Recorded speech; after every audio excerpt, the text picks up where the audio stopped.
So assume for a second that I do have, the W's and the B's that give us the +1 and the -1, and we have a margin, and we have our support vectors.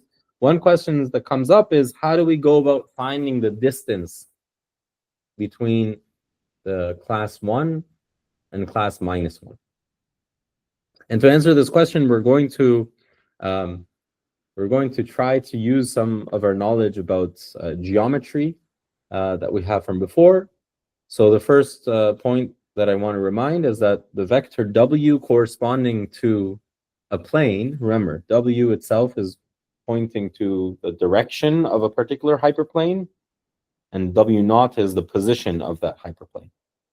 And we know that every hyperplane, if I have a plane like this, then every hyperplane has a normal vector to it.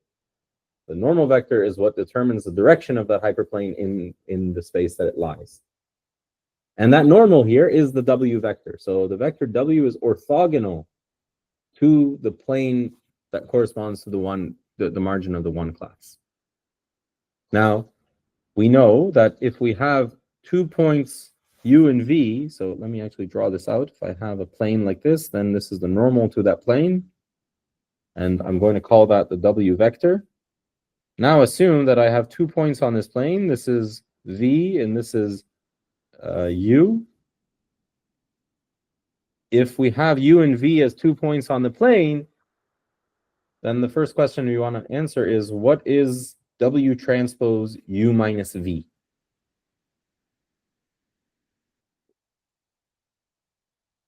What do we think?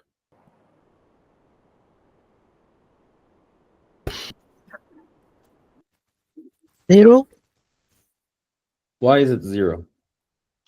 because they are orthogonal. Right, so by Okay. definition of W being the normal of the plane, it means that it is also orthogonal to any line that lies on that plane. And U minus V is just a line on this plane, and therefore the angle between them is 90 degrees. Correct. So W transpose U minus V is 0. Now, similar arguments would also apply for the -1 plane, right? There's nothing unique about this. W is pointing, is the normal vector of both the positive plane and the negative plane. And so why is this important? Because now we're going to say, if I have 2 points, I'm going to call this X plus on one plane. And if I have another point on this other plane, but actually not this one, but the point that is going to be the closest point on the other plane, we're trying to find the distance between them, right? And distance between 2 planes is, of course, the closest distance between them. The distance that's closest for 2 points, one on each plane. Then we have for point x1 on the positive 1 plane and point x minus, which is the nearest point to x plus on the minus plane, we're going to have a relationship which is this distance here.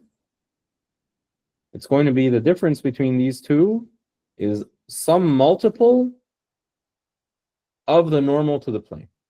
The normal to the plane points in the direction of, the orientation of that plane. So some multiple of that vector W is where the multiple is lambda is going to be the distance between the plus and the minus planes.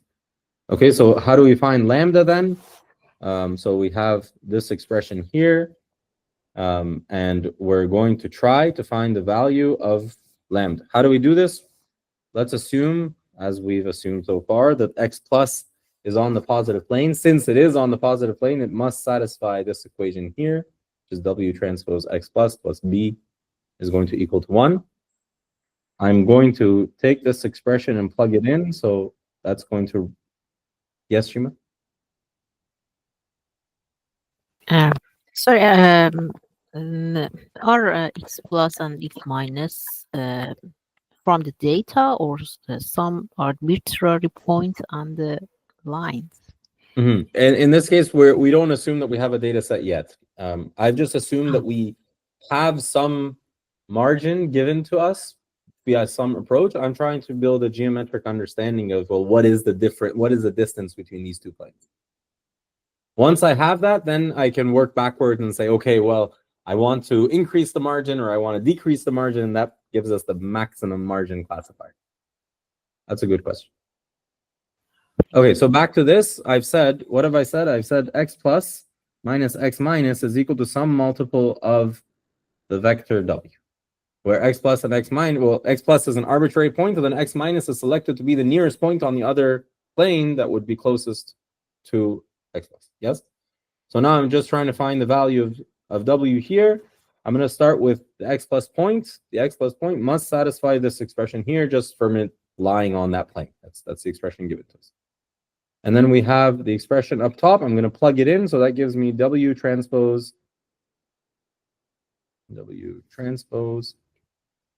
lambda w plus x minus plus b is equal to 1.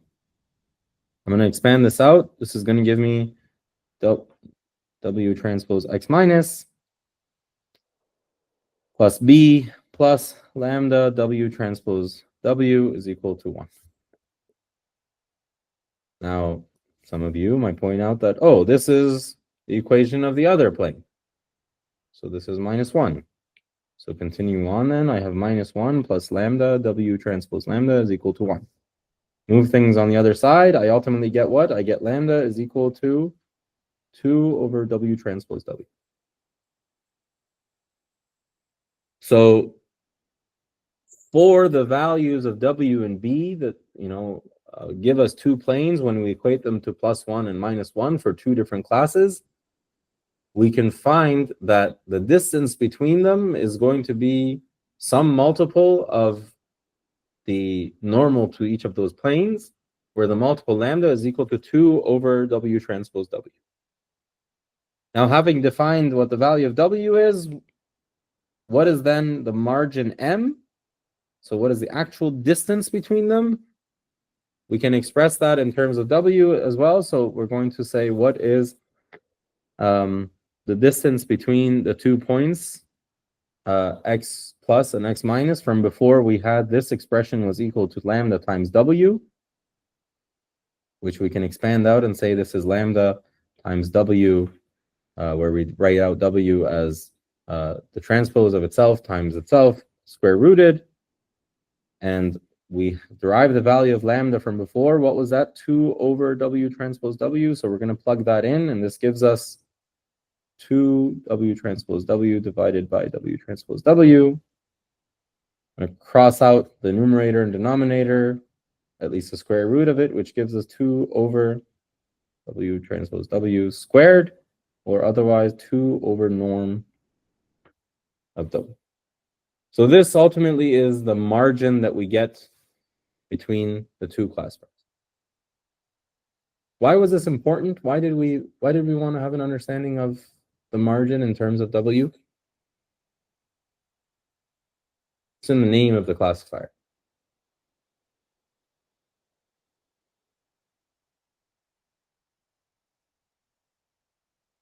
Anyone?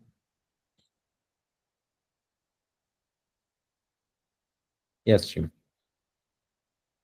I'm not sure, but I think this margin specifies the region that in it there is no label, undefined. Right. Okay. And the name of the classifier is maximum margin classifier. So we one want can to imagine maximize. that now we want to come along and we want to say, well, maximize this expression. That would be part of the optimization that I want to have. And perhaps there's additional constraints later on, like what was it? W transpose x plus b times y is larger than 1. We saw that as well. That was our decision rule, right? Which we wrote down as a constraint. So now we have an objective and we have a constraint, and that's what we ultimately want to be solving. But now, having derived the expression for what the margin is, that would have been a step for us to even then define our optimization. Okay, so let's go on and right, so we get the expression here. Let's go on and define this. So what are the conditions for the optimal parameters of a margin-based classifier? We have two conditions we want to satisfy. The first one is we want to correctly classify the training examples, right? And the second one is we want to maximize the margin. Now, maximizing 2 over this, 2 over the norm of W,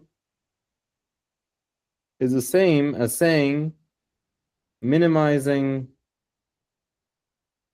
W over 2. Right, I've just flipped it. This is a property of maximization and minimization that I can use. So let's write out the optimization problem then. Now we have an objective over the weights, 1 over 2 of the norm, in this case squared, subject to the constraints that for all instances I within my training data set, this is where the training data set comes in now, subject to this, I want to satisfy this first constraint, which was correctly classify the training example. Make sense? Okay. So this is called the primal formulation of support vector machines. It's a bit different from before because we have constraints now, and so before we looked at just an objective and we're trying to minimize it. We may have thrown in some additional terms like regularization in there, but we really didn't deal with constraints. And now we have constraints where we're trying to maximize a margin as our objective while also satisfying the fact that we want all of our predictions to be correct. So we're going to have to use more complicated approaches to optimization, including either projected gradient descent, which is kind of like gradient descent, but then you project it down into the set of the area, the feasible area where the constraints are satisfied, or we can write out the dual formulation using Lagrange multipliers, which we'll see next, to solve the optimization problem. Yes, Parsa. So is there a reason why we square W instead of just minimizing W over 2? That's a good question. I don't have a good answer for you. Oh, okay. Yeah, no, but that's a correct observation, and I'm not sure. Okay, thanks. I want to say that later on the math becomes easier because sometimes we do it like this. But yeah, I'm not sure. One other reason why this could be is because it might provide some implicit regularization for us. So if you recall, before we were trying to minimize some loss over a data set, and then plus lambda times the 2 norm of that. And this gave us the regularization that we want. But this is just guessing. I might be completely wrong. Yes, Shima. Isn't the answer related to differentiability? Perhaps.